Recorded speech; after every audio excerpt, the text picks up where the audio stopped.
Então vamos lá, Apóstolos, página 3 aí da sua apostila. Nós demos uma introdução, depois falamos dos argumentos e contra-argumentos aí sobre o pastoreio feminino. Depois agora a gente vai falar um pouquinho e rapidamente sobre cada um dos dons ministeriais. E o primeiro é apóstolos. Então, tópico 4, página 3, apóstolos. Antes da gente ler, deixa eu fazer uma introdução breve. Então vamos lá, eu mandei um vídeo do Nicodemos lá no grupo. Quantos conseguiram assistir? Levantem a mão para poder ter uma ideia. Teve alguns que assistiram, legal, bacana. Então vamos lá. Apóstolos, nós temos um problema, um dilema, Tem alguns que acreditam que apóstolos existem hoje. E tem alguns que acreditam que apóstolos não existem mais. Aqueles que acreditam em todos os dons ministeriais hoje, é muito comum isso no meio pentecostal, neopentecostal, eles acreditarem que existem apóstolos hoje. Por exemplo, quando eu fiz seminário, teve um professor que me deu aula e ele era intitulado como apóstolo na comunidade dele, na igreja dele, ele era intitulado como apóstolo. Às vezes a gente olha para esses da televisão e tudo mais e tem um preconceito bem grande, mas esse homem que me deu aula era um homem sério, Ele não usurpava do título para poder ter soberba ou para poder ser grande ou coisa assim, não, ele recebeu esse título por parte da igreja porque ele cuidava da doutrina das igrejas, e eram várias igrejas, por isso ele recebia a função de apóstolo. E alguns acreditam que não, que o dom apostólico foi por um período, o período dos 12, e que se encerrou. É até comum você ouvir uma frasezinha que eu gosto bastante, que o pessoal fala assim: apóstolo bom é apóstolo morto, porque todos os verdadeiros apóstolos já morreram, então o pessoal fala, apóstolo bom é apóstolo morto, o resto é resto. Então a gente tem esse questionamento, se temos ou não apóstolos hoje. Aqueles que não acreditam no dom apostólico, também muitos deles não vão acreditar no dom de profeta. Então vão dizer que tanto apóstolos como profetas já não existem mais. Em que condição? Profeta como aquele que estabeleceu a doutrina. Por quê?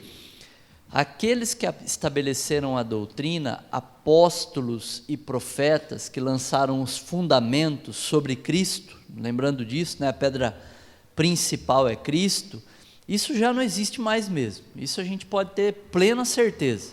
Então assim, por mais que é um curso de teologia e que a gente deixa certas dúvidas no ar, vocês já perceberam que eu faço isso em alguns pontos, para que você pense, para que você medite, para que você decida.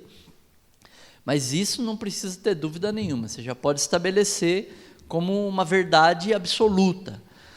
Apóstolo e profeta como fundamento da igreja cristã, ou seja, aqueles que estabeleceram doutrinas, esses já encerraram seu trabalho, tal que o livro está completo, o livro Bíblia, e ninguém acrescenta mais nada aqui, ok?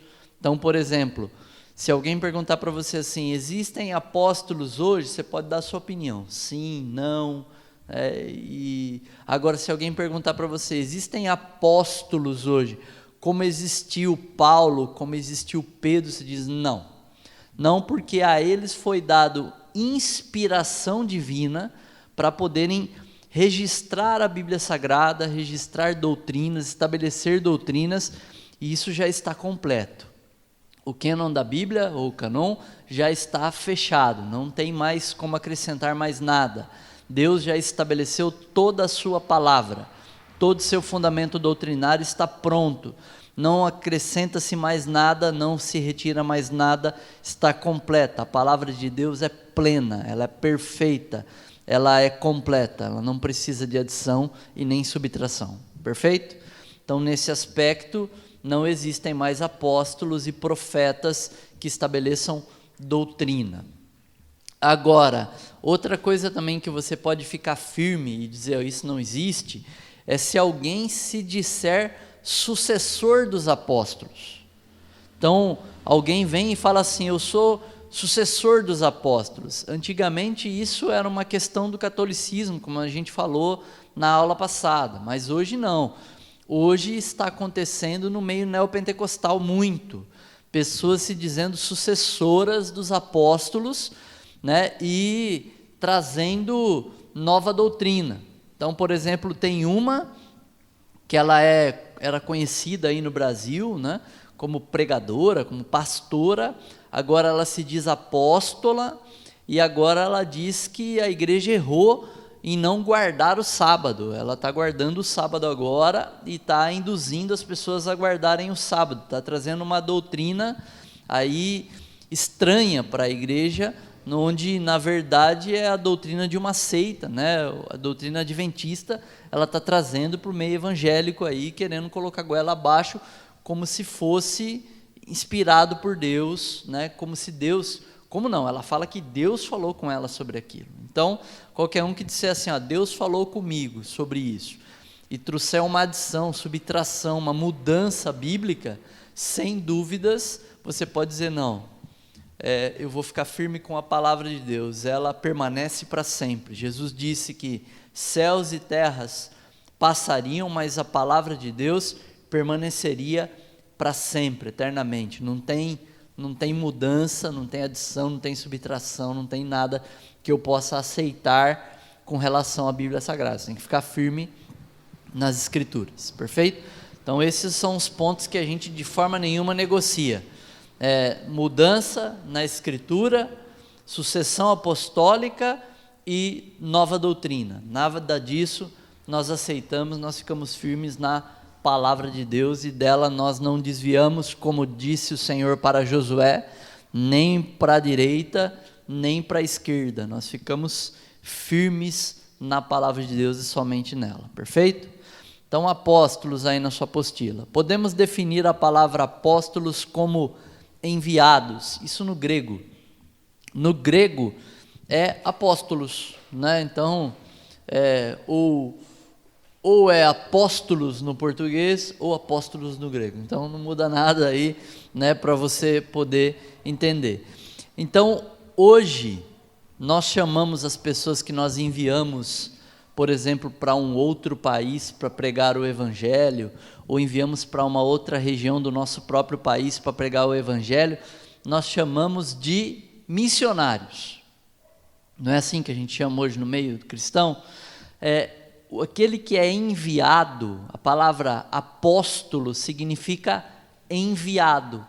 Então, se a gente chamasse esse enviado de apóstolo, não seria um problema se a gente estivesse pensando como enviado, como missionário, não seria um problema, porque no grego a palavra significa enviado.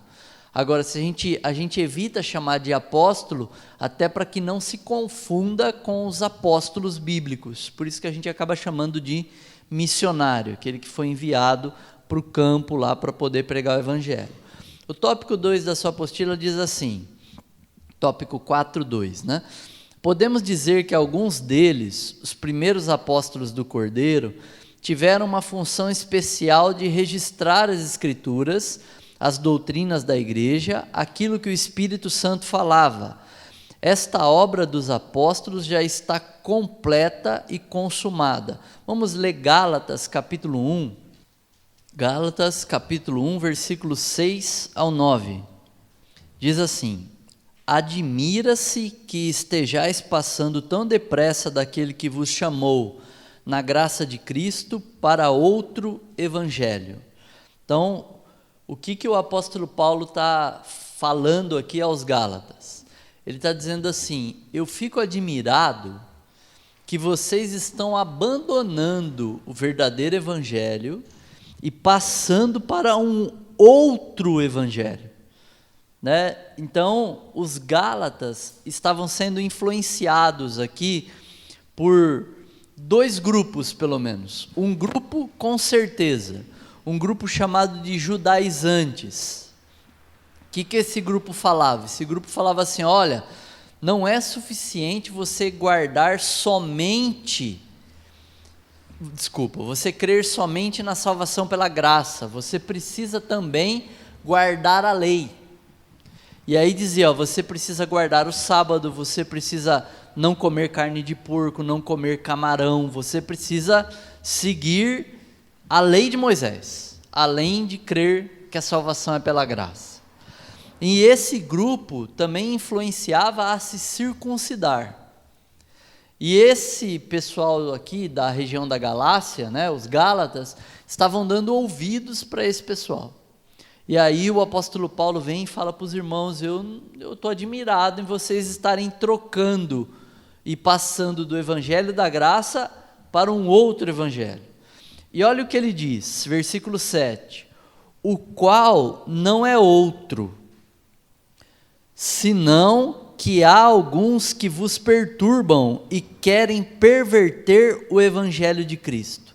O apóstolo Paulo, ele não admite que há um outro evangelho. Ele diz, o qual não é um outro. Pelo contrário, é o evangelho de Cristo pervertido, mudado. É um evangelho de Cristo distorcido, é um falso evangelho. Versículo 8. Mas ainda que nós, ou mesmo um anjo vindo do céu, ele diz assim, mas ainda que nós quem? Se ele coloca nós, ele se inclui, concorda? Então ele está dizendo, nós os apóstolos, ainda que nós, ou um anjo vindo do céu, continuando a leitura, vos pregue evangelho que vá além do que temos pregado, seja maldito, seja anátema. Versículo 9, assim como já dissemos e agora repito, se alguém vos prega evangelho que vá além daquele que recebeste, seja anátema, seja maldito. Então o apóstolo Paulo diz, ainda que nós, os apóstolos, ou um anjo dos céus, traga uma adição, vamos falar assim, vamos interpretar assim, traga uma diferença, traga um outro evangelho, perverta o evangelho, traga um pedaço do evangelho, vocês não devem considerar, vocês devem considerar maldito, ainda que o apóstolo Pedro ou eu, vamos parafrasear assim, nós, os apóstolos, falemos algo além do evangelho, vocês devem considerar maldito. Note, por exemplo, que, já falei isso, mas vou repetir, quando você pega o livro dos Mormons, o livro dos Mormons, segundo os Mormons, é um outro evangelho de Jesus Cristo. Um outro evangelho de Jesus Cristo. E quem que trouxe esse outro evangelho de Jesus Cristo? Um anjo chamado Moroni. Então, quando você pega esse livro na mão e lê um outro evangelho de Jesus Cristo, e depois você vem aqui ler Gálatas, do capítulo 1, do versículo 6 ao 9, você diz, maldito, anátema, porque foi um anjo que trouxe, é um outro, e não há outro evangelho. Note como a Bíblia nos protege, e como Satanás também faz as coisas de uma forma que a própria palavra discorda daquilo, né? Então a gente tem que ficar tranquilo, que a palavra de Deus nos protege completamente, desde que a gente se firme somente nela. Voltando para a sua apostila, diz assim, os 12 apóstolos do Cordeiro, e eu quero ler com você, Mateus capítulo 10, do 1 ao 5, Mateus 10, vamos lá, diz assim, tendo chamado os seus 12 discípulos, deu-lhes Jesus autoridade sobre os espíritos imundos para os expelir e para curar toda sorte de doenças e enfermidades. Ora, os nomes dos 12 apóstolos são estes: primeiro, Simão, por sobrenome Pedro, e André, seu irmão, Tiago, filho de Zebedeu, e João, seu irmão, Filipe e Bartolomeu, Tomé e Mateus, o publicano, Tiago, filho de Alfeu e Tadeu, Simão Zelote, Judas Iscariotes, que foi quem o traiu. A estes 12 enviou Jesus, dando-lhes as seguintes instruções: não tomeis rumo aos gentios, nem entreis em cidades de samaritanos. Vamos parar por aqui.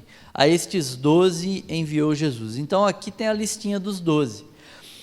Todos os 12 deixaram escritos? Não.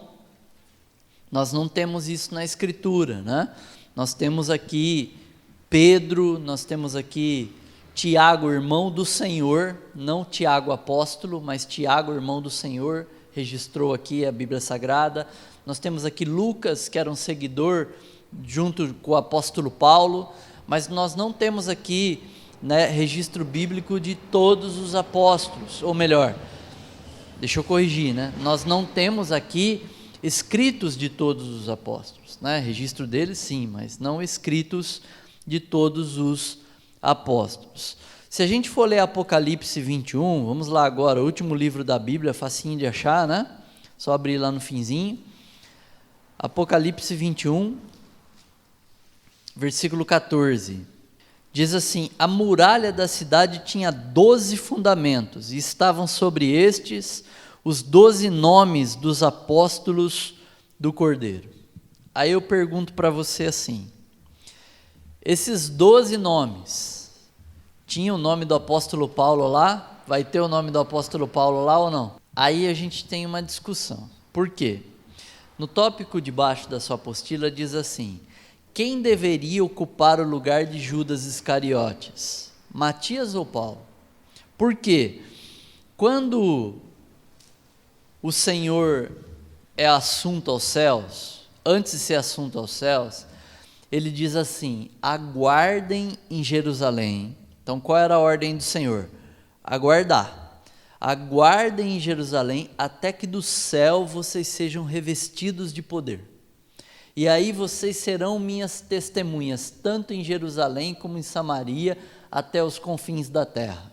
Então a ordem do Senhor era: aguardem em Jerusalém. Os apóstolos estavam aguardando. Judas já havia se suicidado, então haviam 11 apóstolos ali, e Pedro, ele pega e toma uma decisão. Ele diz assim: olha, como estava escrito que o Judas, vamos parafrasear assim, deixaria o seu lugar e outro ocuparia o lugar, nós vamos então escolher um outro apóstolo que andou com o Senhor, que testemunhou o Senhor, que viu o Senhor, e nós vamos colocá-lo no lugar de Judas. Vamos ler isso aí, Atos, capítulo 1, então volta, está em Apocalipse, né? Mateus, Marcos, Lucas, João, Atos, capítulo 1, 26, Atos 1, 26, e diz assim: e lançaram em sortes, vindo a sorte cair sobre Matias, sendo-lhe então votado lugar com os 11 apóstolos. Por quê? Eles tinham separado 2 homens, vamos ler um pouquinho antes aqui, ó. Versículo 24, e orando disseram: tu, Senhor, que conheces o coração de todos, revela-nos qual destes 2 tem escolhido, para preencher a vaga neste ministério e apostolado, do qual Judas se transviou, indo para o seu próprio lugar. E aí lançam sorte, e a sorte cai sobre Matias e não sobre José. E aí eles escolhem Matias, e Matias ocupa o lugar de Judas. Então você vai ter gente no meio cristão que vai dizer assim: nós entendemos que Matias é um dos 12. Por exemplo, lá naquele vídeo do Nicodemos que eu mandei, ele entende que Matias é um dos 12 e o apóstolo Paulo seria o 13º. E aí, os fundamentos da cidade santa, que a Bíblia nos revela em Apocalipse que nós lemos, teria o nome lá de Matias, mas não teria o nome do apóstolo Paulo. Outros vão dizer assim, os apóstolos deveriam ter aguardado em Jerusalém somente, até que fossem revestidos de poder para depois começarem a testemunhar ou tomarem alguma decisão. Você vê que eles fazem uma oração, mas eles não tinham convicção se era José ou Matias, eles tiveram que lançar sorte. Provavelmente aqui não é dado, né, que a gente faria hoje, né? Mas é algo chamado Urim Tumim, era algo da lei de Moisés que usava-se para tomar decisões, e eles provavelmente usaram o Urim Tumim aqui para tomar essa decisão. Eu, Marcelo, vou dar minha opinião, tá bom? Posso estar certo ou errado, porque a gente está entrando numa área que não temos convicção bíblica. Eu não creio no apostolado de Matias. Eu creio que o 12º apóstolo é Paulo, e creio que os 11 aqui, né, vamos pensar assim, falharam na liderança de Pedro em decidir lançar sorte e escolher o Matias. Eles deveriam esperar ser revestidos de poder, que acontece no capítulo 2, a gente leu isso no finzinho do capítulo 1, no capítulo 2, o Espírito Santo vem sobre os 11, enche os 11 ficam cheios do poder do Espírito Santo, vem sobre ali 120 pessoas que estavam ali dentro da igreja, né? Os 11 mais 109, né?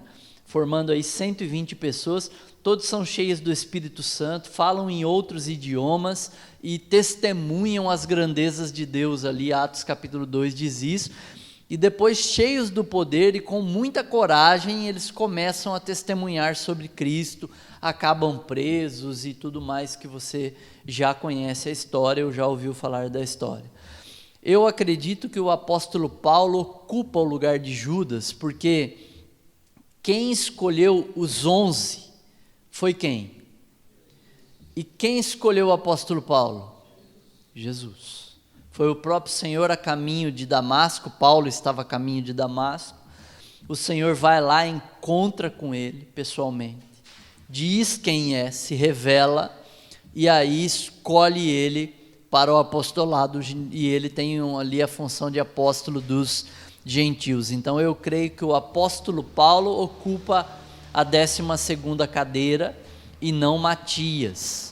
E também creio, já que você talvez vá me perguntar, e também creio que existem apenas 12 apóstolos. Não creio no dom apostólico para os nossos dias. Creio que existem apenas 12 apóstolos junto com o apóstolo Paulo, e não creio no dom apostólico para os nossos dias.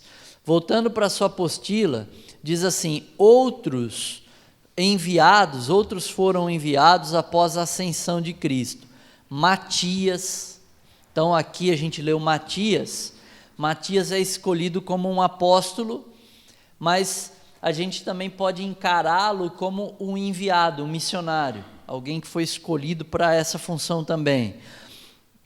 Barnabé, se você ler Atos 14:14 no original grego, né, pegar aí, né, na internet, pesquisar, você vai encontrar a palavra apóstolo também se referindo a Barnabé, mas não como apóstolo do Cordeiro, como um dos 12, mas como missionário, como um enviado. Você vai encontrar Apolo também nesse mesmo lugar, Andrônico também, Timóteo, todas eles no grego se referindo como apóstolos, como enviados. Mas se a gente for ler em português, não vai dizer apóstolo. Se a gente pegar aqui agora no Almeida e ler esses textos tirando Matias, não vai citar apóstolo para Timóteo, não vai citar apóstolo para Andrônico, vai dizer que ele foi enviado, foram escolhidos para serem enviados como missionários. E existem falsos apóstolos. Existem falsos apóstolos hoje, e existiram falsos apóstolos já no início da igreja, já no princípio, Quer ver? Ó? Apocalipse capítulo 2, vamos lá, Apocalipse 2:2. Apocalipse capítulo 2, versículo 2. Diz assim: conheço, aqui é o Senhor falando, né?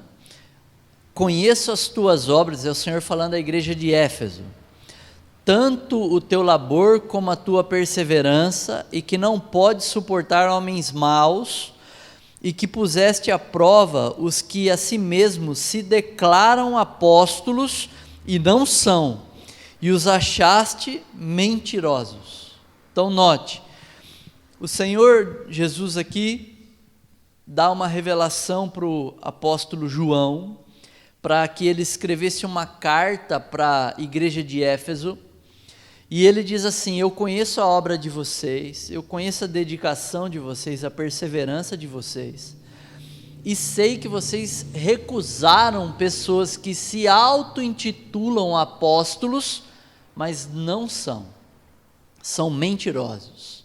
Então já no início da igreja, tinham aqueles que se auto-intitulavam apóstolos, que não foram escolhidos pelo Senhor, mas que se auto-intitulavam apóstolos. Hoje também tem um na TV, né, um chapeludo, né, que se auto-intitula apóstolo. Tem muitos aí no meio evangélico que se auto-intitulam apóstolos, alguns sem soberba, acho que raros, outros, né, com soberba se intitulam, ao ponto que tem um que, como ele consagrou outros apóstolos também, hoje ele se intitula patriarca. Ele diz que ele é um patriarca, é um pai de apóstolos, né? Então a coisa vai ficando pior, sabe? Vai passando o tempo, a coisa vai ficando pior. Então tem esse tipo de gente ainda hoje, assim como tinha esse tipo de gente lá na igreja primitiva. Note que também o apóstolo Paulo, ele combate esses falsos apóstolos, esse pessoal que se dizia apóstolo, né, e não são. Então eu creio que apóstolos são 12, e creio que foram os 12 que o Senhor escolheu pessoalmente, né, viram o Senhor e o Senhor escolheu pessoalmente. Demais apóstolos desses 12 não existem, na minha opinião. Página 3, funções dos apóstolos. Então vamos ler aí, na sua apostila. Estabelecer os fundamentos da igreja sobre a grande pedra de esquina ou angular, que é Cristo, né, a pedra principal aí. Então, qual é a função apostólica? Estabelecer a doutrina cristã. Foram eles que estabeleceram as doutrinas cristãs, eles e os profetas estabeleceram a doutrina. Vamos ler um texto, 1 de Coríntios, Atos, Romanos, Coríntios, capítulo 3,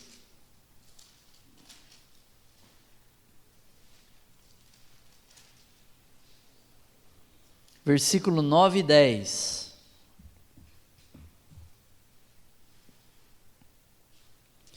1 de Coríntios 3, 9 e 10. Diz assim: porque de Deus somos cooperadores, lavoura de Deus, edifício de Deus sois vós. Então, primeiro ele diz, nós de Deus, os apóstolos, somos cooperadores. Vocês são edifício de Deus. Nós trabalhamos em vocês, e vocês formam um edifício. Versículo 10, segundo a graça de Deus que me foi dada, lancei o fundamento como prudente construtor, e outro edifica sobre ele, porém cada um veja como edifica. Então o apóstolo Paulo deixa claro que ele lançou fundamento. Então ele, como apóstolo, lança fundamento sobre quem? Sobre Cristo. Mas nós edificamos sobre o fundamento. Nós não estamos aqui, eu, Marcelo, não estou aqui em nenhum momento inventando uma doutrina. Eu estou aqui apenas explicando doutrinas já estabelecidas pelos apóstolos, já estabelecidas pelos profetas. Só isso que eu estou fazendo desde o início. Eu, o pastor José, o pastor Lucian estão fazendo isso. Efésios capítulo 2, versículo 20, vamos lá, Atos, Romanos, Coríntios, Gálatas, Efésios, capítulo 2, versículo 20.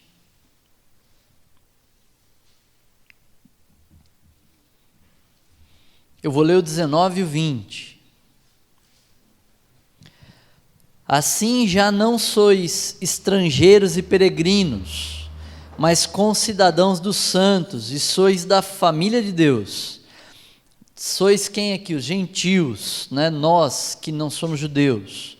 Versículo 20, edificados sobre o fundamento dos apóstolos e profetas, sendo ele mesmo, Cristo Jesus, a pedra angular. Então, de novo, o apóstolo Paulo diz que os apóstolos e profetas estabeleceram o alicerce, construíram o alicerce, mas que a pedra principal, o início desse alicerce, o marco desse alicerce, é Cristo. Estabeleceram assim, sobre Cristo.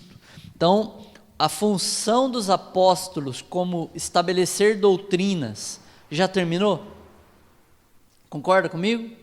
Acabou, está pronto, está aqui. Não tem necessidade. Profeta, na função de estabelecer doutrina, acabou, não tem mais também.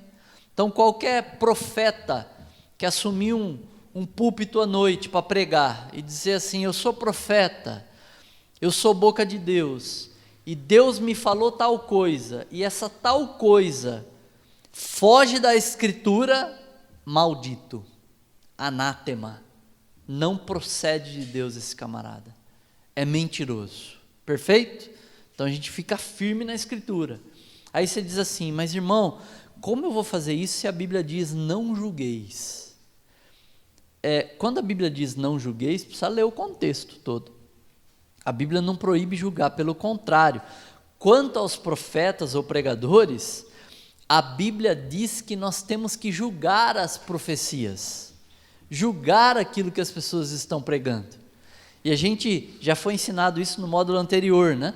Julgar, para ver se contraria a palavra ou não, para ver se de fato a gente pode dar crédito, se a gente pode depositar fé sobre aquela palavra.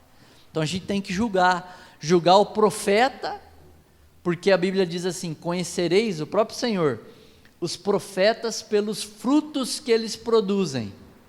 Então você vai conhecer a pessoa pelas obras dele. E também o apóstolo Paulo diz para a gente julgar as profecias, aquilo que é pregado. Então a gente julga a pessoa e a gente julga o que ele prega.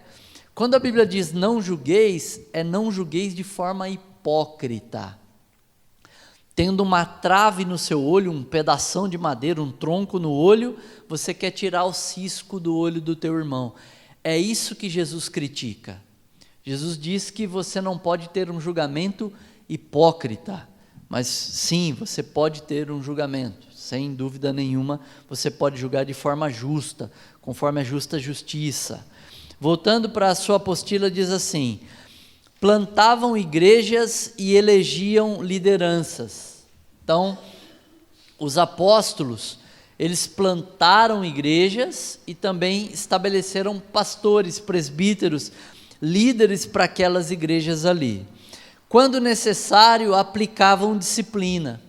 Então a gente vê, por exemplo, o apóstolo Paulo pedindo para que excluíssem aquele menino, aquele jovem que deitava, tinha relações com a própria madrasta, na carta aos Coríntios, né? Um absurdo, sim, um absurdo que nem os gregos toleravam, por mais imorais que eram na época, sexualmente falando, nem eles toleravam esse tipo de coisa, mas que era algo presente, era algo que estava acontecendo. Tinha um jovem se deitando com a própria madrasta dentro da igreja de Corinto. E aí o apóstolo Paulo diz: excluam esse rapaz do meio de vocês, tirem ele do meio de vocês, excluam. E mais à frente, esse rapaz arrependido e sofrendo por estar à margem da igreja, o apóstolo Paulo fala: se vocês o perdoaram, eu também, o tragam de volta. Mas ele já arrependido. Então, os apóstolos, quando necessário, também aplicavam disciplina. Voltando para a sua apostila, trabalhavam para restabelecer a ordem nas igrejas. Então, tem uma coisa que o apóstolo Paulo cuidou muito, e ele nos capacita pela palavra de Deus a também cuidar da doutrina da igreja. O apóstolo Paulo, você vai acompanhar, por exemplo, na sua casa, a leitura desse tópico aí, os textos, e você vai ver que o cuidado dele era para que a igreja voltasse à doutrina bíblica, para que a igreja voltasse à salvação somente pela graça, para que a igreja ficasse firme na palavra de Deus somente, não desse ouvido para anjo, não desse ouvido para falso apóstolo, não desse ouvido para João, para Tião, pelo contrário, ficasse firme na palavra de Deus somente. Então, os apóstolos cuidaram muito e cuidam até hoje por meio de nós, né? Por meio da palavra e por meio de nós, cuidam até hoje da doutrina, da sã doutrina nas igrejas. Então, hoje a gente precisaria de um apóstolo para cuidar da sã doutrina numa igreja? Não, por quê? Porque com base na doutrina já estabelecida na Bíblia Sagrada, nós então ensinamos, admoestamos a igreja a viver aquela sã doutrina. Não é isso que a gente está fazendo aqui no curso de teologia? Nós estamos criticando falsas doutrinas que estão no meio evangélico, principalmente, ou em outras religiões, e dizendo, essa é a sã doutrina. Está escrito aqui, ó. Olha aqui, vocês confirmam na Bíblia de vocês e dizem, olha, está aqui mesmo, é a verdade, é a palavra de Deus. Não é isso que estamos fazendo? Nós não precisamos mais dos apóstolos nos nossos dias. Eles já cumpriram a sua função. E também aqueles que foram profetas e estabeleceram o Velho Testamento, estabeleceram doutrinas bíblicas, esses profetas nesse sentido, nós também não precisamos mais nos nossos dias. Nós já temos. O cânon bíblico já está fechado. A palavra de Deus já está completamente fechada e estabelecida há milênios. E está na nossa mão. Né? Está na nossa mão aí, para que a gente possa, há quase 2000 anos, está na nossa mão para que a gente possa alinhar a igreja e as nossas vidas à sã doutrina. Tópico 5 da sua apostila, virando a página aí, página 4.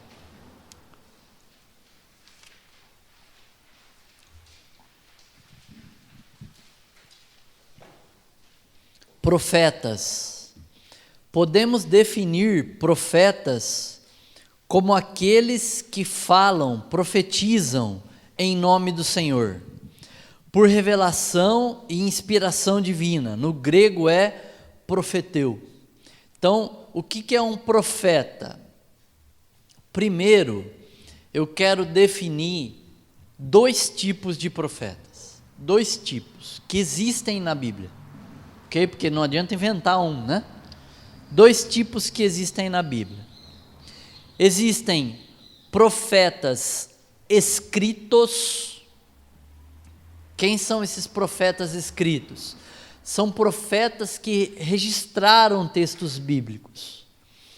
Existem profetas não escritos, que profetizaram, que tem o nome deles registrados por outro profeta, por exemplo, mas são profetas não escritos.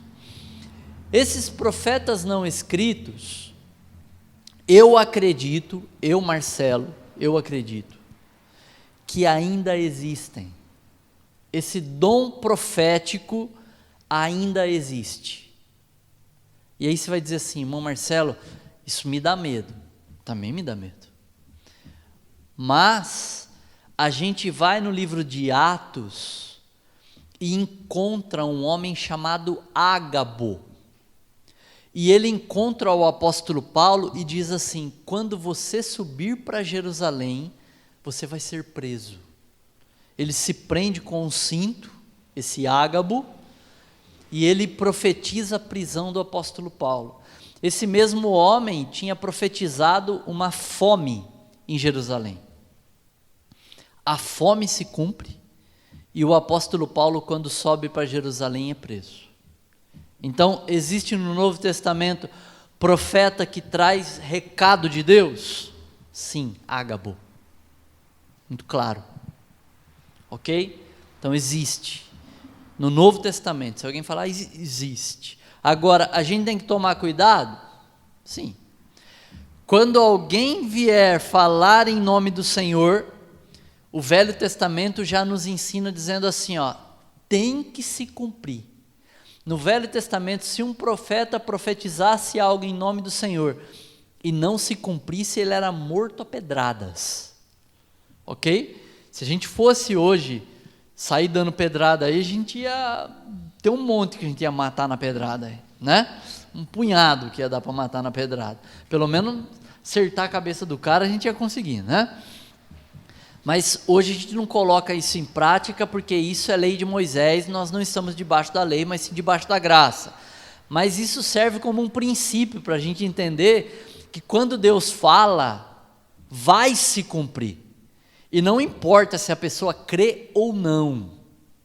Lembre-se que quando Deus profetiza o nascimento de Isaque, a Sara ri. Ela não ri porque está feliz. Ela ri zombando. Ela ri dizendo assim, pode eu agora nessa idade, vamos parafrasear assim, né? Interpretar a mente dela. Pode eu agora nessa idade, já tendo passado da menopausa alguns anos, ter um filho. E ela ri. E aí o Senhor pergunta, por que você se riu? Ela diz, eu não me ri, né? Eu não ri. Mas ela riu, ela zombou, mas ela ficou grávida? Sim. Então quando o Senhor de fato fala, se foi o Senhor que falou, vai se cumprir. Tem uns profetas malandros que diz assim, você crê? Deus falou isso, irmão, você crê? Aí se você falar assim, não creio, ele fala, olha, então não vai se cumprir porque você não crê. Então não foi Deus que falou, meu amigo. Você pode olhar para ele e falar, então não foi Deus que falou, foi você, carnal. Foi você. Se fosse você, pararia com isso, porque você vai prestar conta. A Bíblia é muito clara que nós prestaremos contas das nossas palavras. Jesus disse que nós seremos julgados pelo que falamos. A Bíblia é muito clara que a quem muito é dado, muito é exigido, muito é cobrado. Então, esse pessoal tem que tomar cuidado, teriam que ter temor, muito temor do que falam. Mas essa historinha que você tem que crer é mentira, não é bíblico. O que é bíblico é, o que Deus disse vai se cumprir, vai se manifestar. Creia a pessoa, o ouvinte, ou não. Se o apóstolo Paulo deu crédito ou não à profecia do Ágabo, não importa, ele foi preso. Porque Deus falou por meio daquele homem ali que o apóstolo Paulo seria preso. A igreja crê, tal que a igreja tenta convencer o apóstolo Paulo a não subir para Jerusalém. Crê que Deus estava falando por meio daquele homem. E se cumpriu claramente, né, a profecia, sendo Paulo preso quando sobe para Jerusalém. Então, esse profeta, hoje, como eu creio nos dons do Espírito Santo, que vocês já aprenderam aqui, né? Pastor Luciano que ensinou, como eu creio, eu sou continuista, então eu acredito que existem profetas assim hoje. São difíceis de serem encontrados? Sim. São raros? Sim. As manifestações são escassas? Sim. Então esse pessoal que fala todo dia, todo domingo, esse pessoal, eu nem perco tempo com esse pessoal, eu nem caminho junto, né? É gente que, eu lembro de um caso que eu vou contar para vocês, acho que eu já contei para vocês, da minha esposa, tá com problema de saúde, já contei para vocês, né? Esse caso, já, né? Então, existe isso no meio da igreja, infelizmente, né? E minha esposa não estava com problema nenhum de saúde, graças a Deus por isso, mas veio um camarada falar ali que minha esposa estava com problema de saúde, né? Estava sendo curada. Então, a gente tem que tomar cuidado, mas creio que existem profetas como Ágabo ainda hoje em dia. E existem pessoas que têm caráter de profeta. Caráter de profeta não de caráter cristão, mas do jeitão. Por exemplo, o que um profeta faz? Ele prega uma palavra de repreensão. Eu sei que o pessoal fala assim, irmãos, naquela noite foi uma palavra de exortação. Mas exortar no dicionário significa animar, não repreender ou corrigir. O profeta também anima, mas o profeta é aquele que vem pregar uma palavra e quando ele prega ele repreende com base na Bíblia, mas ele corrige, ele dá dura, ele expõe pecados, ele é aquele que tem esse perfil. Então eu creio nesse tipo de profeta hoje, aquele que às vezes é boca de Deus e entrega recados da parte do Senhor, sim, mas que também tem esse perfil de pregação, de repreensão, de denunciar pecado, de repreender as pessoas e de instruí-las segundo a palavra de Deus. Então eu creio nesse perfil de profeta. Agora, profetas que tragam doutrina bíblica, ou revelação de Deus que não se confirma na Escritura, o que contraria a Bíblia Sagrada, de forma nenhuma. A própria Bíblia os condena como mentirosos. Perfeito? Ficou claro? Então, tópico 5, profetas. Vamos ler aí. Podemos definir profetas como aqueles que falam, profetizam em nome do Senhor, por revelação e inspiração divina. Esses, inspiração divina, não existem mais. Eu gosto de deixar claro, inspiração divina não existe mais. Então, quando um pastor diz assim, irmãos, eu estava estudando e Deus me inspirou, ele falha, ele não sabe o que é inspiração divina. Inspiração divina é quando Deus soprou a sua palavra, revelou a sua palavra para aqueles que documentaram a palavra de Deus, os apóstolos e os homens que Deus escolheu para fazer isso. Agora, uma boa palavra é Deus iluminou a minha mente para entender a Bíblia. Deus iluminou, Deus me capacitou, porque a Bíblia diz isso, que Ele nos ilumina. Então, lâmpada para os meus pés, luz para o meu caminho, é a Tua palavra, Senhor. Ela ilumina, ela traz claridade, ela dá entendimento. A própria Bíblia Sagrada, não inspiração. Inspiração já terminou. Quando os livros da Bíblia foram todos escritos, terminou a inspiração divina. Ninguém mais é inspirado por Deus a escrever mais nada, ok? Na sua apostila, não podemos confundir dom de profecia e dom motivacional de profeta. Isso eu vou ter que explicar. Com dom ministerial de profeta. Aí você fala, tá lelê, aí confundiu tudo a cabeça da gente, né? Dom de profecia, dom motivacional de profeta, com dom ministerial de profeta, né? Calma que a gente já fala sobre isso.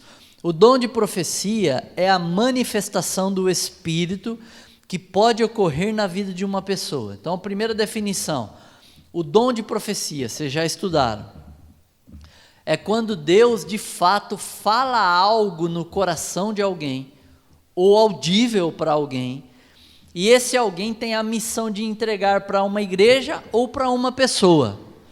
Então Deus falou para Ágabo claramente, Paulo quando subir para Jerusalém será preso. O Ágabo ouviu isso da parte de Deus, foi lá e falou para o Paulo, isso é dom de profecia. Ok? Dom de profecia. Voltando para a sua apostila. O dom motivacional é dado ao cristão que é usado para edificar, consolar e exortar vidas. Então, o dom motivacional de profeta, que a Bíblia também diz que existe. Dom motivacional de profeta. Vocês vão estudar dons motivacionais ainda. O dom motivacional de profeta é dado a alguém que vai exercer isso na vida das pessoas. É aquela pessoa que anima alguém quando está desanimado. É aquela pessoa que repreende alguém, fala, não vai por esse caminho não, esse caminho é pecado, não faça isso. A Bíblia diz o contrário, a Bíblia diz isso. Então, alguém que atua nessa área tem o dom motivacional de profeta. O dom ministerial é alguém chamado por Deus para desenvolver exclusivamente a função de colocar em ordem as coisas na igreja, nas vidas e no ensino da palavra.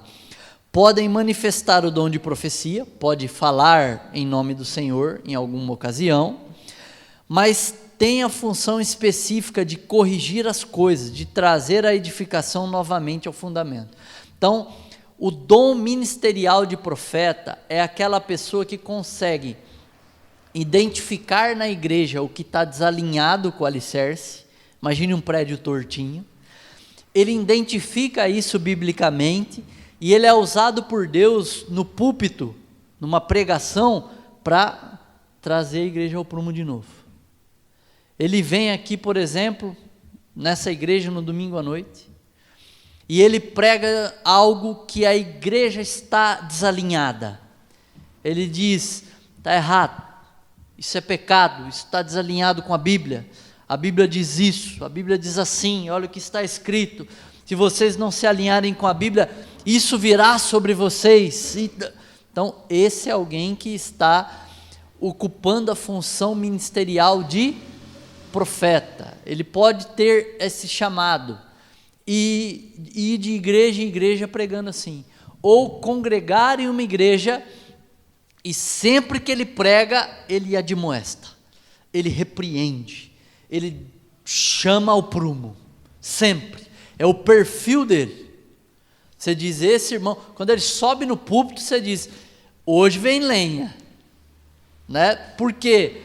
Porque é o chamado dele, é o ministério dele, ele atua assim, é o jeitão dele, ok? Só para a gente poder entender aí. Voltando para a sua apostila, não são videntes que devem ser consultados para decisões. Esses eram os profetas do Velho Testamento.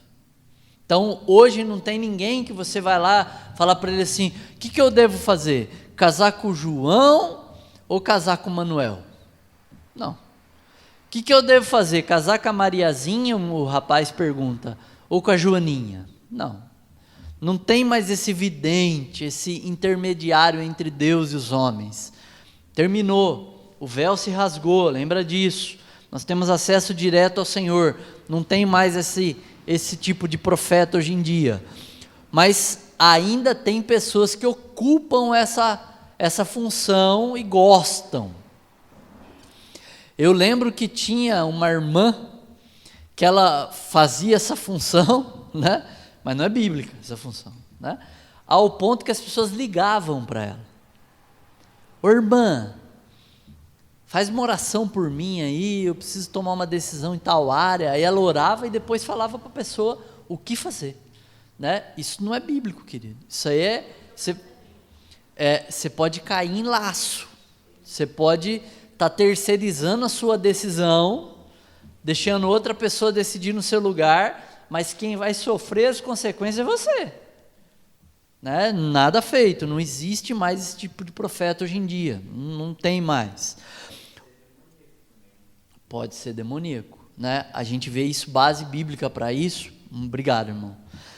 Base bíblica para isso, no livro de Atos, tinha uma menina, uma moça, que as pessoas iam lá consultar ela e ela falava acerca do futuro. Ela entregava revelações. E o apóstolo Paulo, caminhando por essa cidade, vai e é perturbado no espírito, percebe que é um demônio e expulsa o demônio.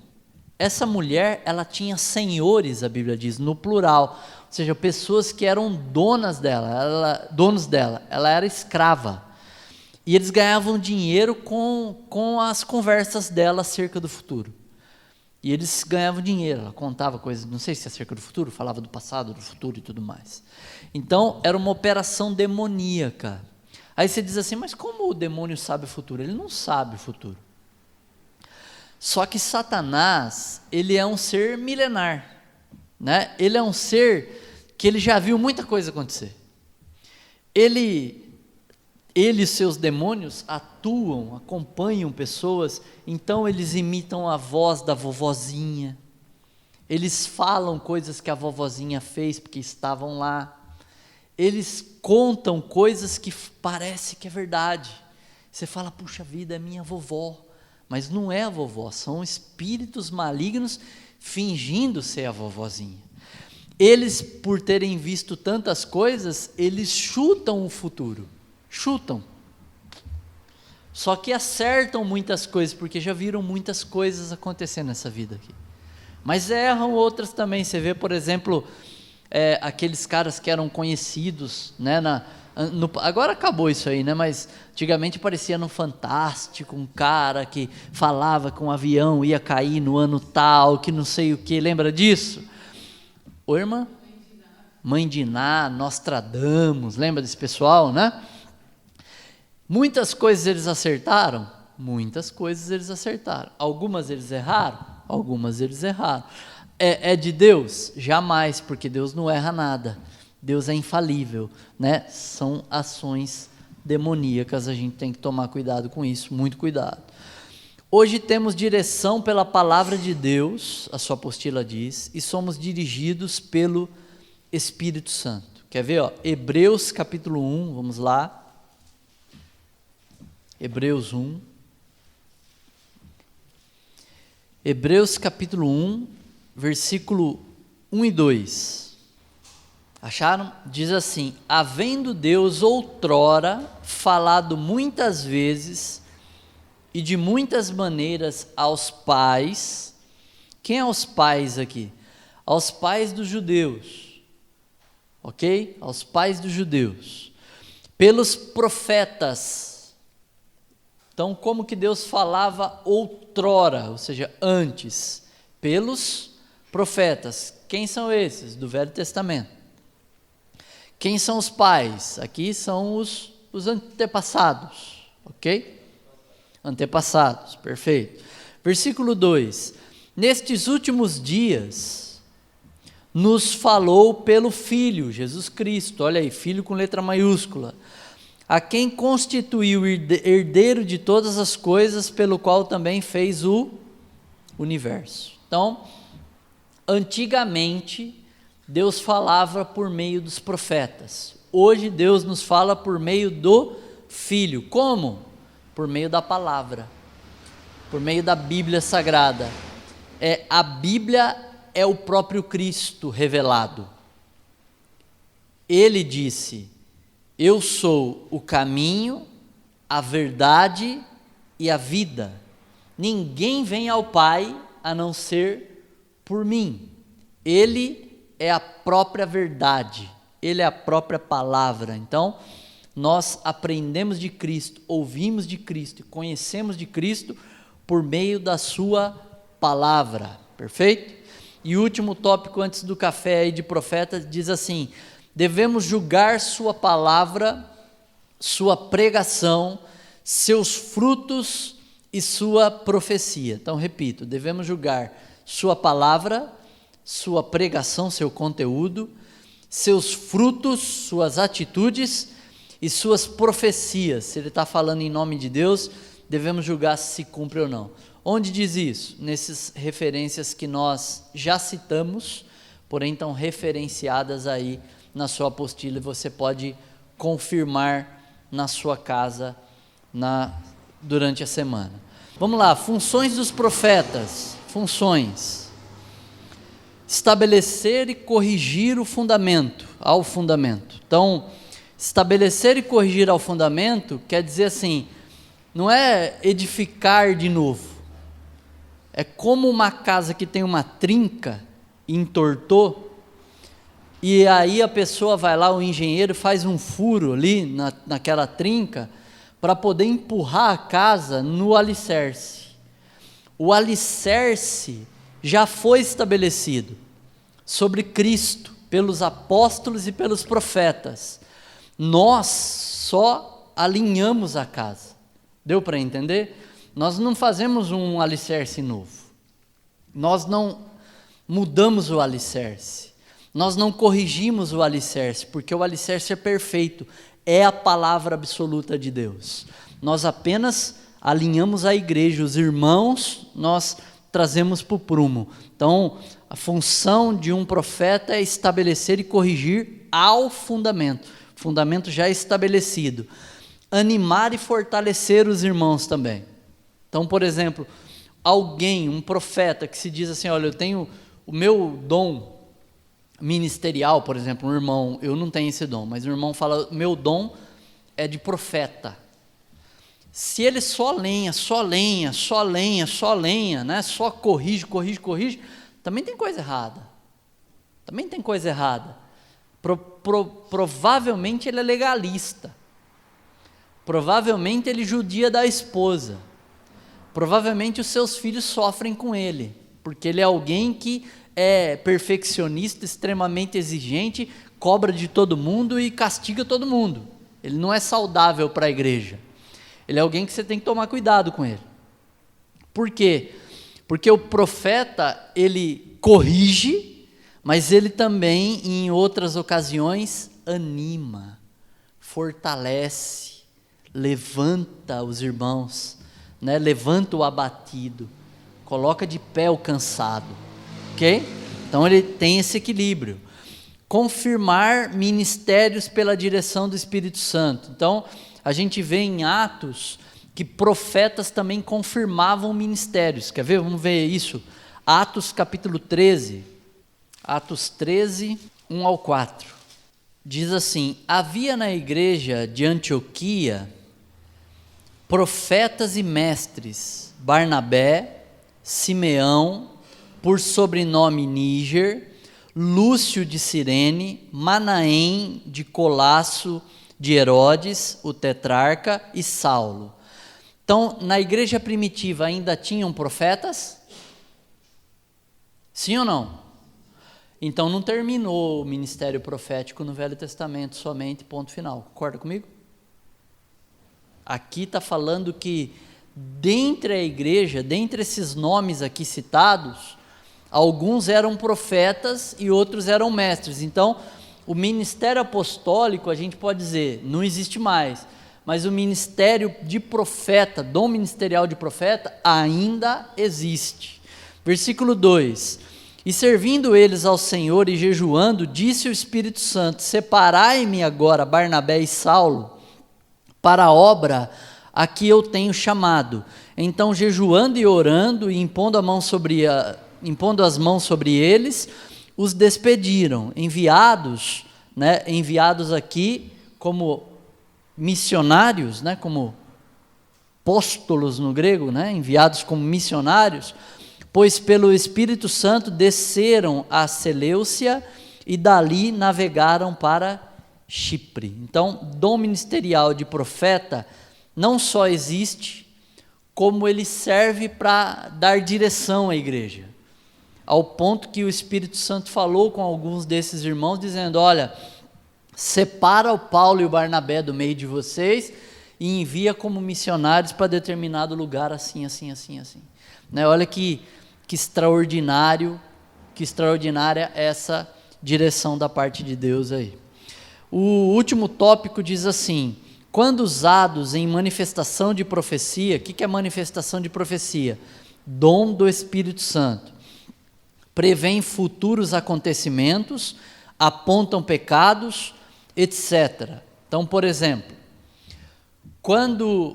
vamos pegar o caso de Pedro sendo usado no ministério de profético, mas com dom de profecia, no caso de Ananias e Safira. Ananias e Safira, eles vendem uma propriedade, retêm parte do dinheiro e mentem, dizendo: olha, vendemos por 30, mais um exemplo, venderam por 50. Deus revela isso para o Pedro. O apóstolo Pedro não conversou com ninguém que contou. Ele tem essa revelação. E aí quando chega o apóstolo Pedro, ele vai e repreende Ananias e Safira, e para quem não conhece a história, ambos são mortos por Deus, são fulminados por Deus.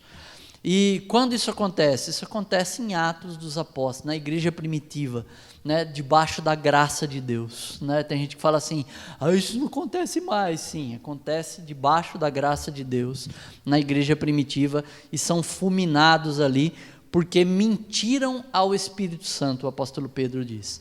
Mas ele é usado aí com o dom de profecia, e atua aí como um profeta, repreendendo duramente, revelando pecado, né? Revelando pecado ali.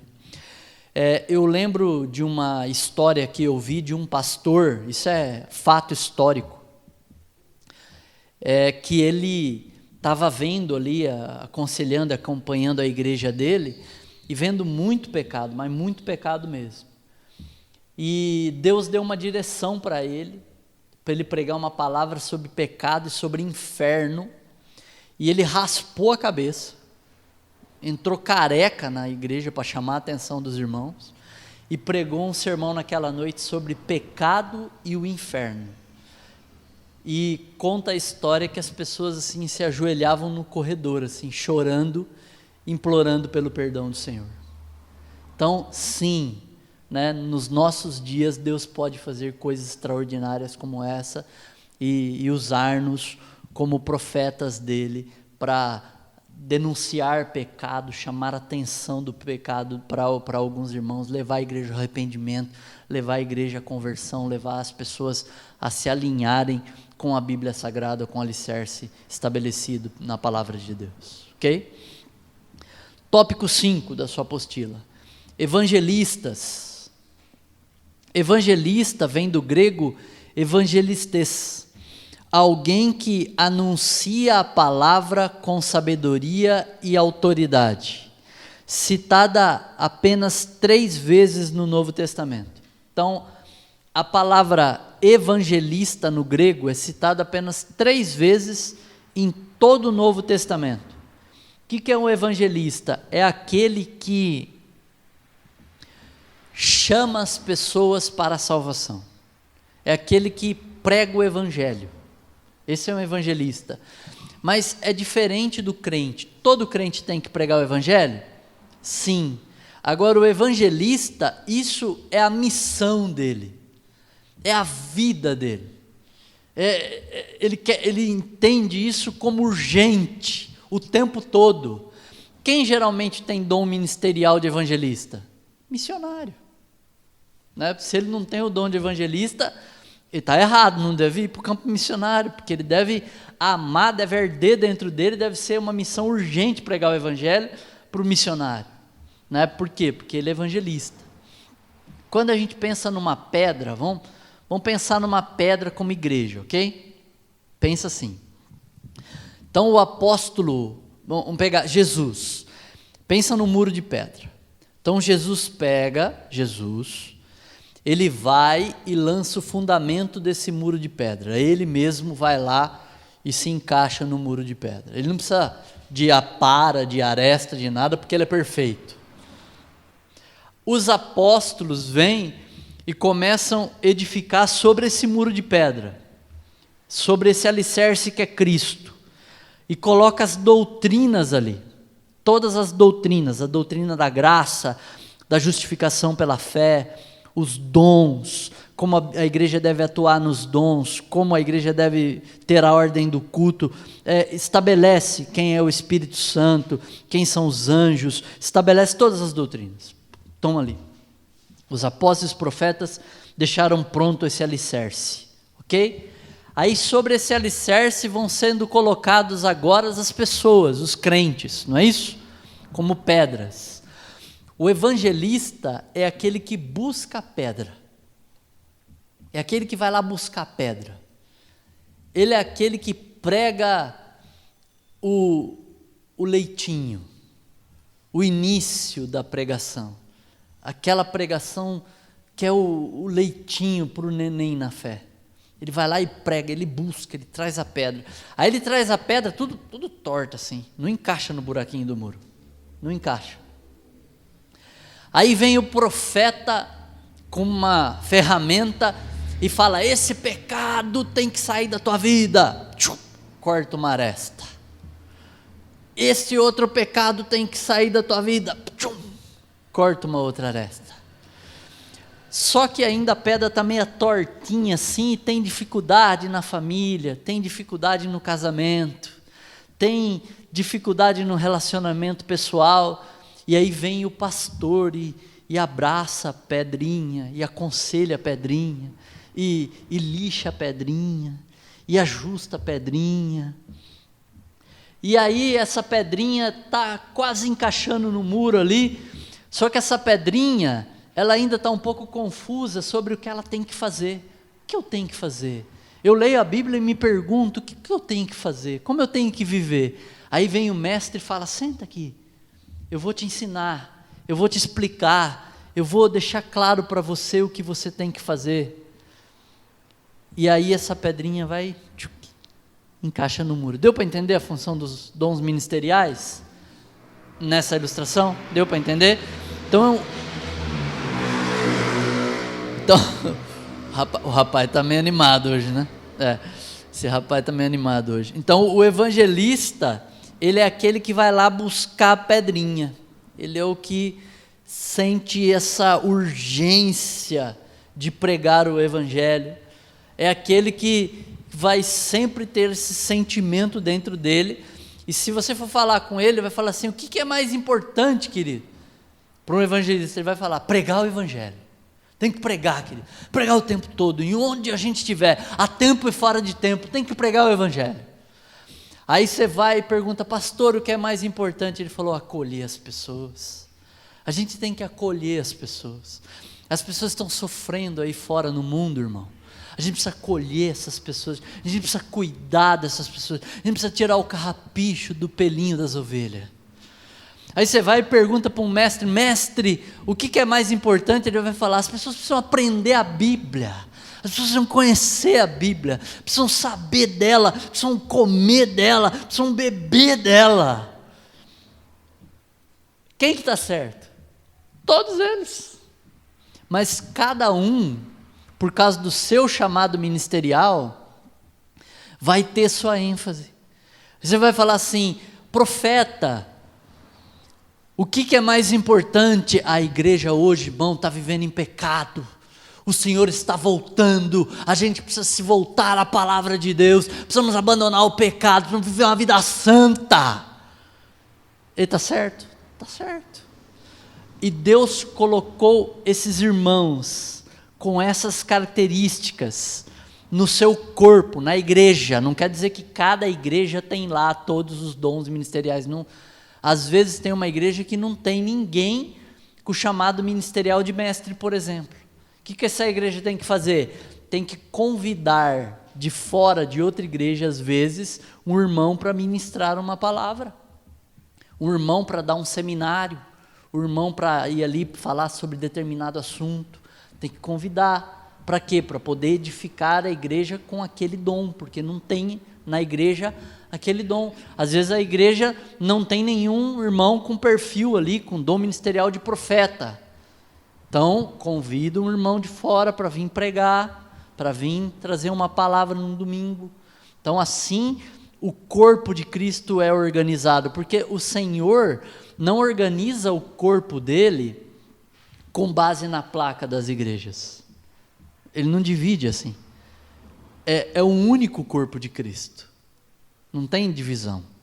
E nesse único corpo de Cristo, ele colocou uns para apóstolos no passado, outros para profetas, evangelistas, pastores e mestres. Ele colocou para poder abençoar o corpo de Cristo, a sua igreja. A gente que tem que estar atento a isso e entender. Então, por exemplo, vamos pegar uma pessoa, um irmão que está abatido, assim, arrebentado, e ele quer pedir um conselho. Ele quer se divorciar. Vamos pensar assim, está lá sofrendo no casamento, quer se divorciar, quer pedir um conselho. Aí ele vai pedir o conselho para o evangelista. O O evangelista olha para ele e fala: por que você está preocupado com o seu casamento? Para com isso. Quantas pessoas por aí sem Cristo, precisando ouvir do evangelho?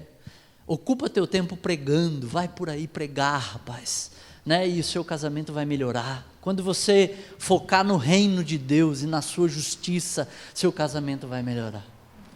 Aí ele vai e pede um conselho para um pastor.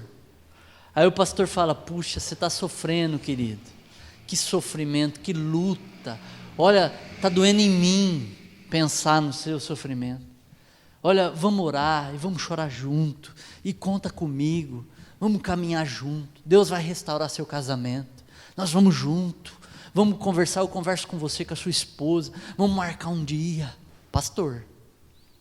Aí ele vai e encontra um profeta, e pede um conselho. O profeta fala assim para ele: vocês estão em pecado. Sabe por que vocês brigam? Por causa da soberba de vocês, do orgulho de vocês, porque vocês são teimosos. Se arrependam, para com isso, tira isso do casamento de vocês, e esse casamento vai ser restaurado.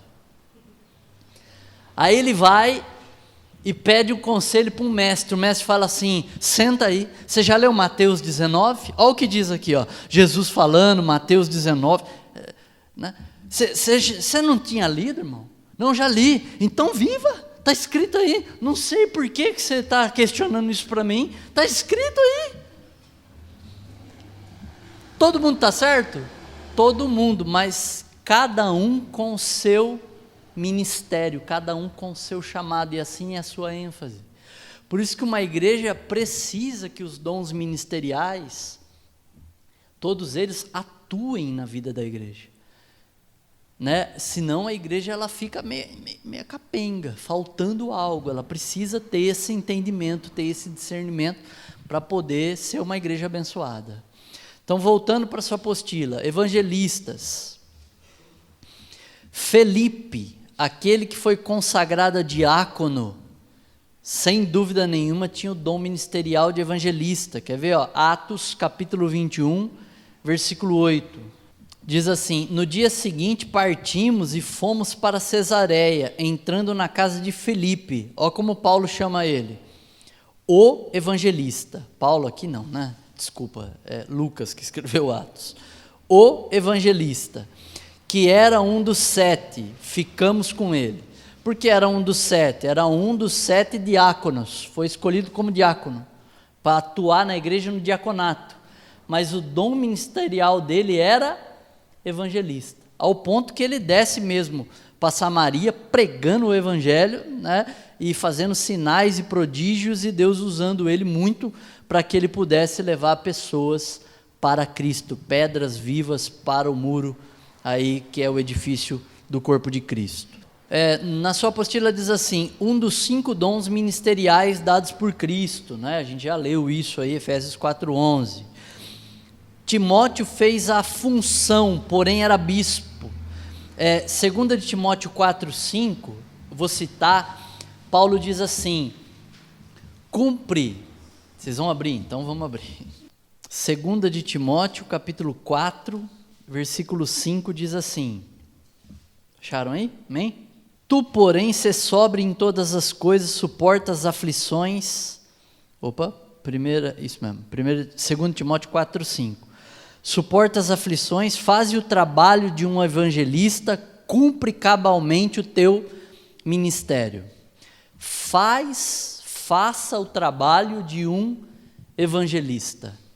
Aqui o apóstolo Paulo está pedindo para Timóteo fazer algo que não era o chamado do Timóteo. Você vê, por exemplo, ao ler 1 de Timóteo, 2 de Timóteo, que o chamado do Timóteo era para pastor, mas não pastor de igreja, ele era pastor de pastores, Timóteo. Ele era bispo. Por quê? Você pode deduzir isso.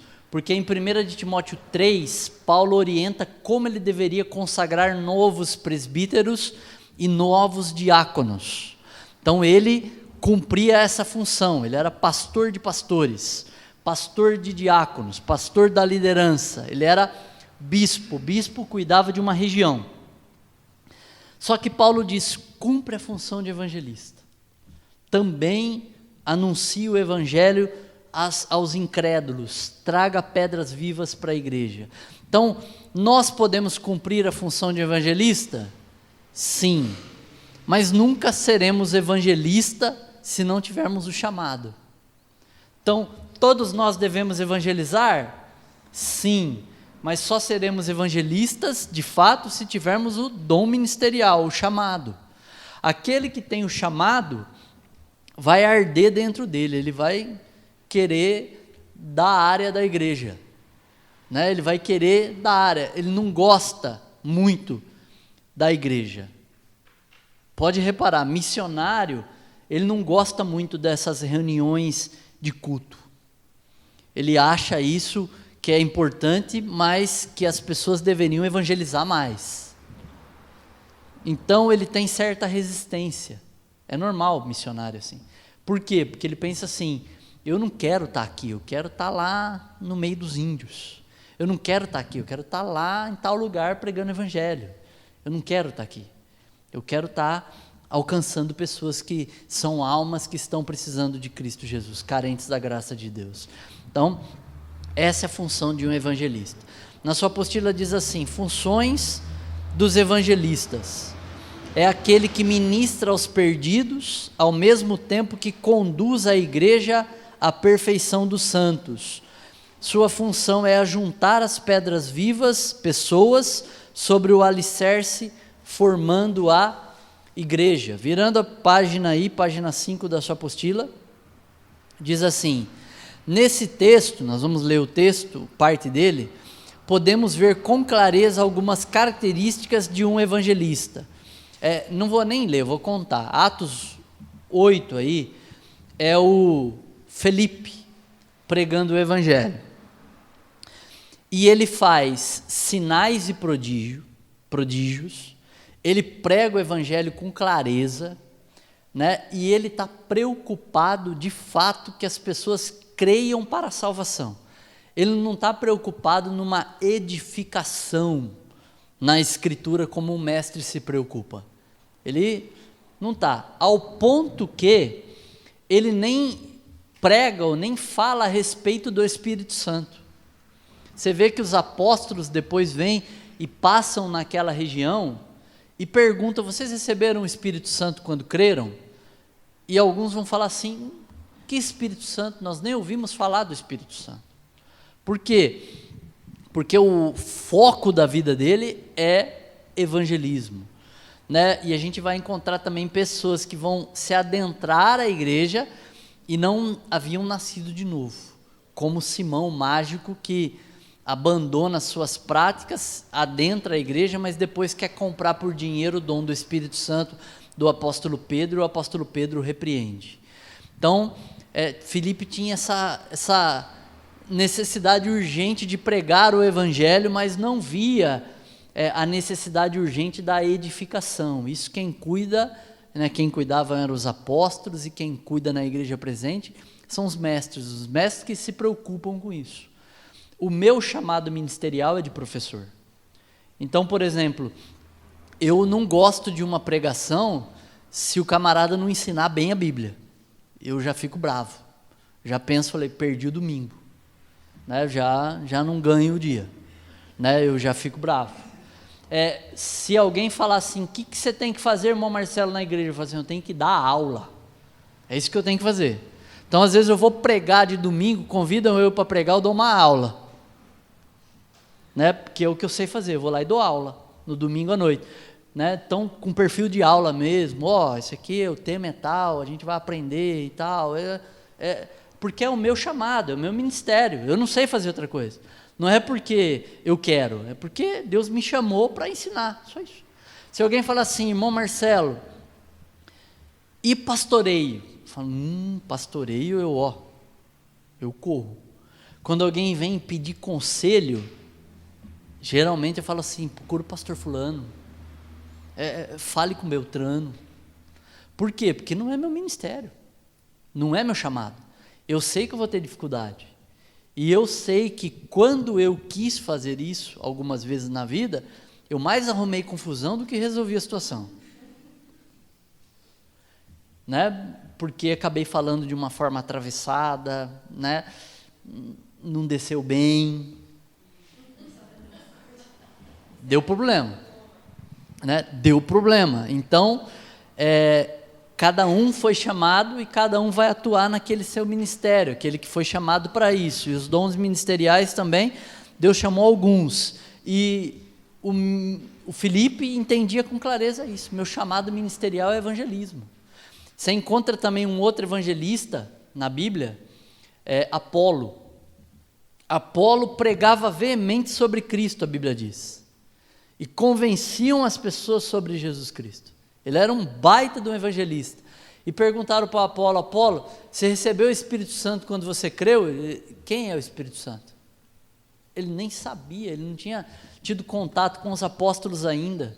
Ele sabia que tinha que pregar o evangelho, mas ele nem entendia com plenitude o evangelho ainda.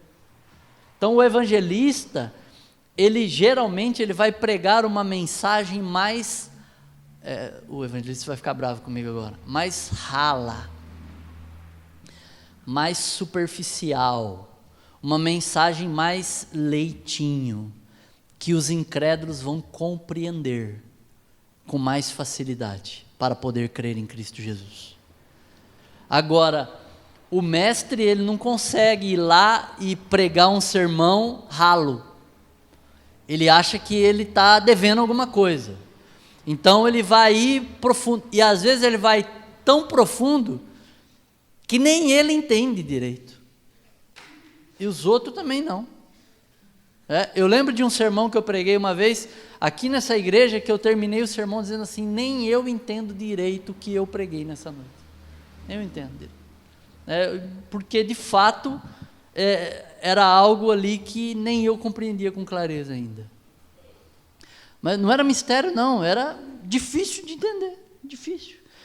Eu preguei sobre a vida de Deus em nós, e a vida de Deus em nós é o que produz vida de Deus em nós, né? É a vida Zoe que Deus nos deu. Agora, é difícil explicar isso. É complicado explicar que nós temos a natureza de Deus em nós, parte de Deus está em nós, e que um dia nós seremos semelhantes a Ele, e essa vida vai tomar tudo que somos, e que se é vida dele, é eterna, perfeita, santa, ilimitada, e flui para fora de nós como rios de água viva. Você entende isso? Eu não, mas é isso que está escrito. Então às vezes ele vai pregar o que está escrito, mas não vai deixar claro o que está escrito, porque não é claro para ele.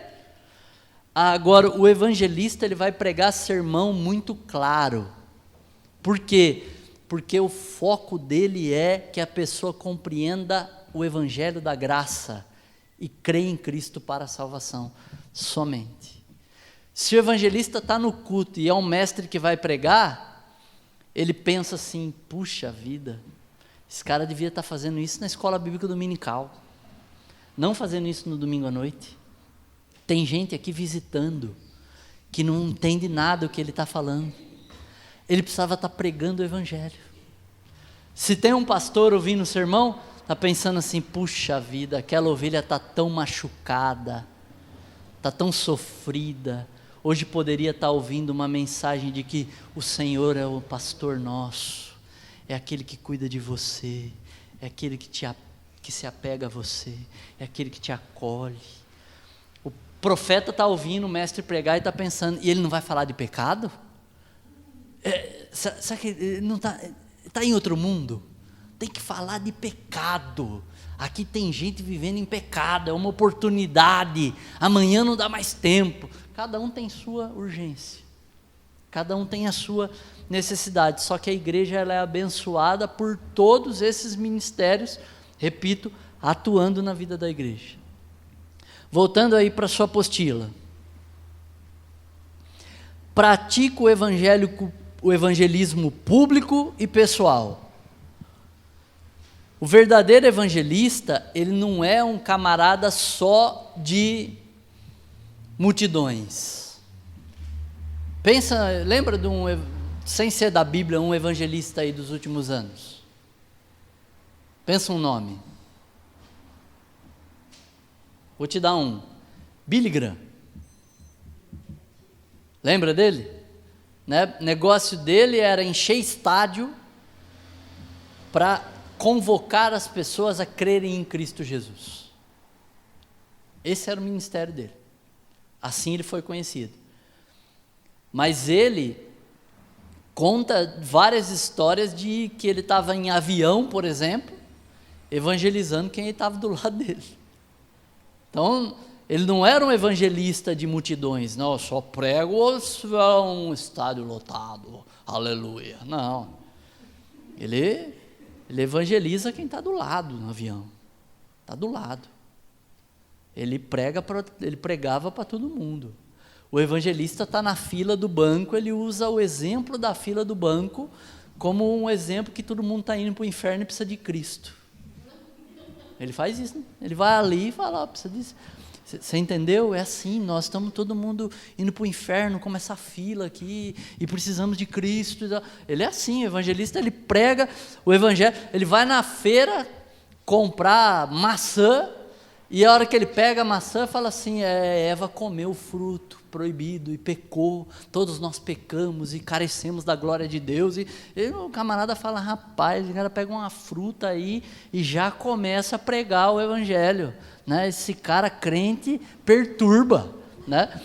Evangelista é a função dele, não teme autoridades ou proibição da pregação. O evangelista está nem aí, ele vai para missões num país em que é proibido pregar o evangelho, e ele vai pregar o evangelho. Ele não é bobo também, ele é simples como pomba e astuto como serpente. Ele não vai chegar lá, procurar uma autoridade e pregar o evangelho para essa autoridade para já ser preso e morto. Não, ele vai lá como treinador de futebol também, ele vai lá como fazendo outras coisas também, para poder pregar o evangelho, mas vai pregar o evangelho e correr riscos de ser morto, ser preso, porque isso, ele não teme isso.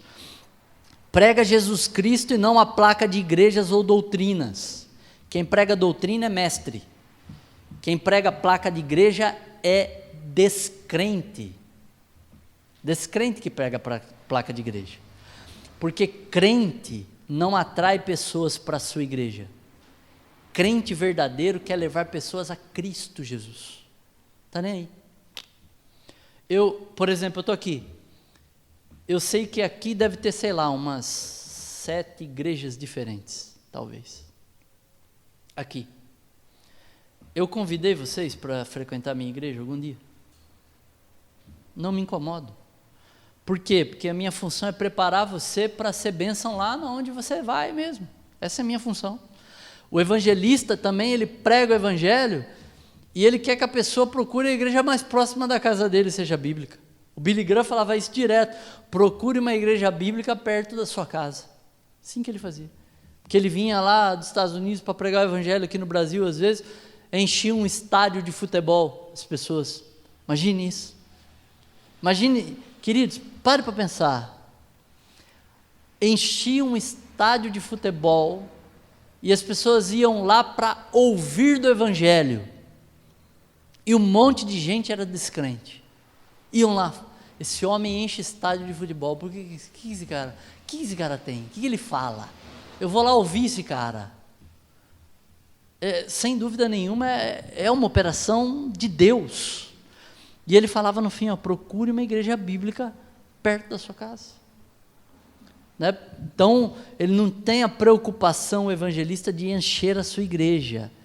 Quem tem preocupação em igreja é o pastor. Porque a função do pastor é cuidar das almas. Ele pode ser um pregador horrível, não tem problema nenhum. Quando ele prega assim, os irmãos falam, tem até dó do pastor pregando, porque é difícil ouvir o pastor pregando, ele se confunde, ele se perde, não gosto do sermão quando ele prega, mas eu amo tanto ele. Olha, quando eu passei aquela dificuldade, ele me aconselhou, ele esteve comigo. Quando eu perdi minha mãe, ele fez o velório, ele me acompanhou naqueles dias. É um homem de Deus. É assim. Mas às vezes pregando é horrível. Mas ele pastoreia, ele cuida. Ele está preocupado com a igreja, ele está preocupado com as ovelhas não são dele. As ovelhas e o rebanho é de Cristo, a Bíblia é muito clara. Mas ele apacenta o rebanho que é de Cristo, ele cuida, ele é o pastor que cuida das ovelhas que são de Cristo. Seu ministério é confirmado por sinais, é comum na Bíblia Sagrada o evangelista fazer milagres, ser usado para fazer sinais e prodígios. Conhece muito bem as Escrituras, não dá para ser pregador, missionário, evangelista e não conhecer as Escrituras, não dá. Tópico 6, pastores, semana que vem. Apesar de já estar falando dos dons meio que simultaneamente, porque acho que fica mais fácil para o nosso entendimento. Hoje é que dia, irmãos? 21/8. Permitindo Deus, semana que vem a gente conclui esse módulo, né? Permitindo Deus, a gente conclui esse módulo na semana que vem. Amém? Aí quem tem a programação, é só olhar lá que você vai saber qual é o módulo seguinte. Tá bom? Oi? Então o próximo módulo, semana que vem, se Deus permitir,